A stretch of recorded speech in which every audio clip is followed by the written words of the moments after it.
Well, strikerless tactics worked really well in FM23, somewhat in FM24. Let's check out how it works in FM26. Yes, we are checking out, it's only called Strikerless. We are checking out a Strikerless tactic today. As you can see, that front line, I mean, I don't know what the space is there for, but maybe we'll find out as the coming video shows. But that is a straight Strikerless line. Second striker in there, but we'll see how it works with our three teams in a holiday sim with Manchester City and Crystal Palace in the Premier League and our championship side of Derby County. So let's just dive straight in and see how they did. Well, taking a look at the Premier League, it's interesting. Doesn't seem like it worked all that well. Man City all the way in 5th place with 73 goals and 68 points. Crystal Palace more on the average mark, 57 goals, 59 points.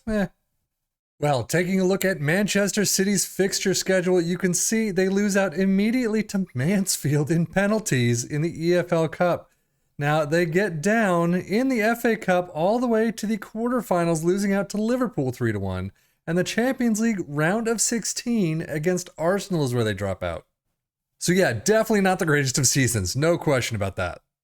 Senior squad, yeah, not a lot of green there. I mean, you've got some, I guess, but only 21 goals, and that's for Ryan Cherokee. What happened to Haaland there? I'm seeing all the way down. Well, he's a striker, so obviously he's not going to be playing, but damn. That really cuts down on the amount of goals you get. 16 for Foden, assist 11 for Doku, Marmoush, and Foden apiece, and then average rating 720 for Doku, but only 19 plus 11 starts. I mean, wow, the first 40 plus player you got is Gvardiol. Well, switching it over to Crystal Palace, unfortunately, yeah, they get crushed by Liverpool in the FA Community Shield. EFL Cup, they beat Manchester United, which is nice, but they get to Tottenham and lose 2-0. Now, Europa Conference League, they get to the quarterfinals and lose to Hammarby, FIF. They get the away leg, but not the home leg. And the FA Cup, they only make it to the 4th round against Newcastle, 2-3. So yeah, all in all, still definitely could have picked it up.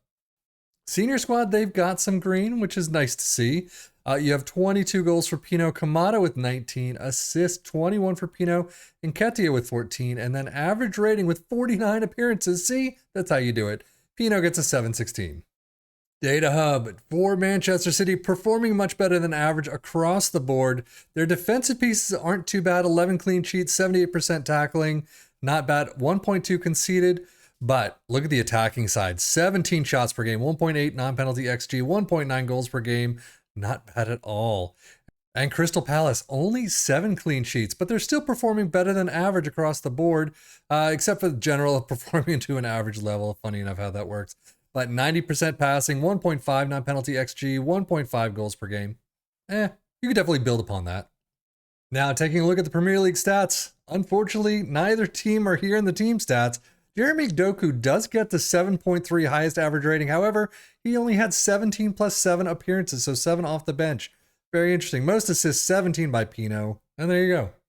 So diving a little bit deeper into the Premier League stats, you can see Man City average possession 51%, as does Crystal Palace. Points per game, Man City with 1.79, Crystal Palace with 1.55. On the attacking side, goals, Man City with 73 in second place, Crystal Palace in 7th with 57 goals per game. Second place again for Man City with 1.92, Crystal Palace in 7th with 1.5.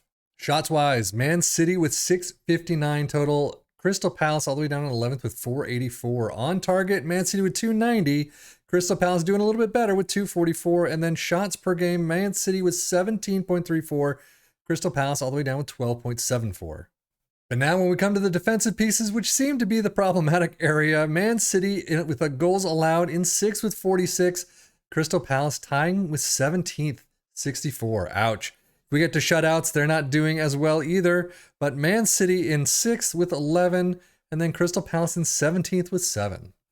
But now when it comes to Derby County, really we've seen anything can go.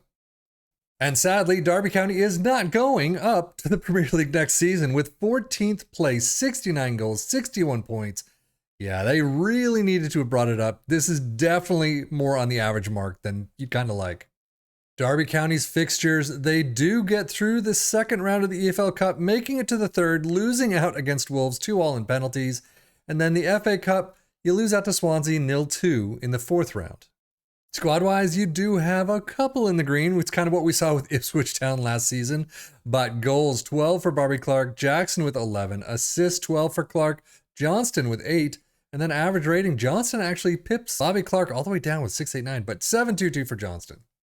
Data Hub for Derby County, yeah, defending-wise, definitely performing below average, 1.7 goals against, or XG against, 1.6 conceded per game, 9 clean sheets.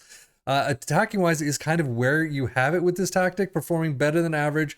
You got 1.5 non-penalty XG, 1.5 goals per game, 12 shots per game, okay, 88.9 passing percentage.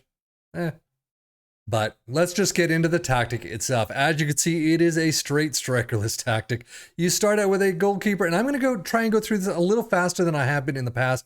But on the in possession screen, you have goalkeeper, you have a fullback, a no-nonsense center back, a center back, and a fullback. Out of possession, I'll go back and forth. You still have a goalkeeper, a fullback, 2 center backs, and a fullback. And on the midfield side, as the defensive mid pieces, you have a deep line playmaker next to a box-to-box. They do change to screening defensive midfielders, however.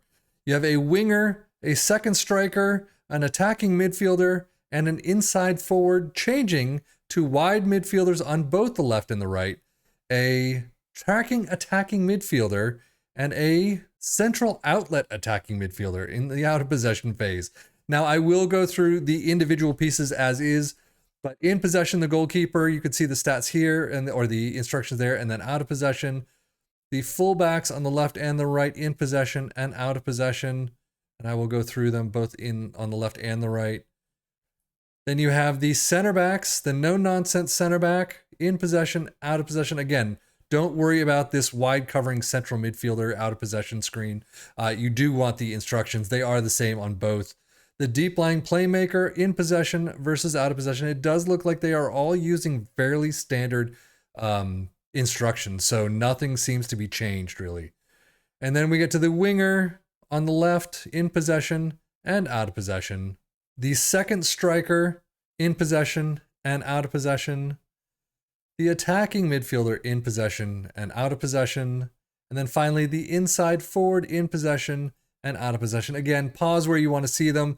I really don't want to make this go too long because this whole screen is completely different than the previous FMs. But team instructions, all instructions right there on the in possession. And there you go, out of possession.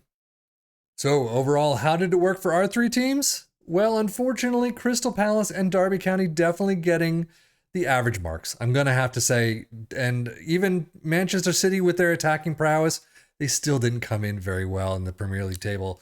But as I always say, if you take control of this and don't do a holiday sim like I'm doing here, you could definitely do a better job. Do your own training and transfers and things like that. There's no transfers here, so that definitely hinders things. You can definitely do a better job. Pick this up.